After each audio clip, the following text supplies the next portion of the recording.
সর্বশেষ খবর জানতে এখন আমি অবস্থান করছি কোনাবাড়ি তসকা গার্মেন্টসের যে শ্রমিকগুলো ঈদের ছুটিতে তারা বিভিন্ন জেলায় বিভিন্ন এলাকায় তারা বাড়িতে ঈদ আনন্দ উপভোগ করে তারা সকলে আবার কাজে যোগদান করছেন।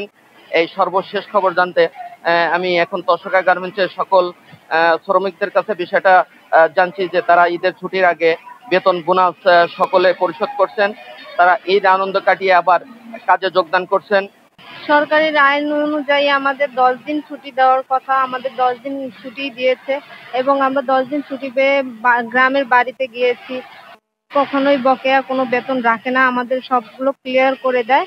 এখন আমাদের বোনাস অনেক আগেই দেওয়া হয়েছে এবং বেতনও আমাদের হাতে দিয়েছে, তাই আমরা আর কোনো ভোগান্তির মধ্যে পড়িনি। শ্রমিক যারা আছেন, আমাদের সমস্ত স্টাফ ঈদের আগে সমস্ত বেতন বোনাস পেয়ে খুশি মনে বাড়ি করে এবং খুব সুন্দরভাবে কাজে যোগদান করেছে। আর আলহামদুলিল্লাহ আমাদের শ্রমিকরা খুব সন্তুষ্ট আমাদের ম্যানেজমেন্টের উপর এবং তারা স্বতঃস্ফূর্তভাবে কাজে যোগদান করেছে। আমাদের যে কাজগুলো জমা ছিল সে কাজগুলো ইনশাল্লাহ আমরা ঠিকঠাক মতো করে ফেলবো আশা করা যাচ্ছে। শ্রমিকদের উপস্থিতি আলহামদুলিল্লাহ ভালো, আগের থেকে ছুটি যেহেতু একটু বেশি পেয়েছে, এই ছুটির কারণে প্রেজেন্ট খুব ভালো।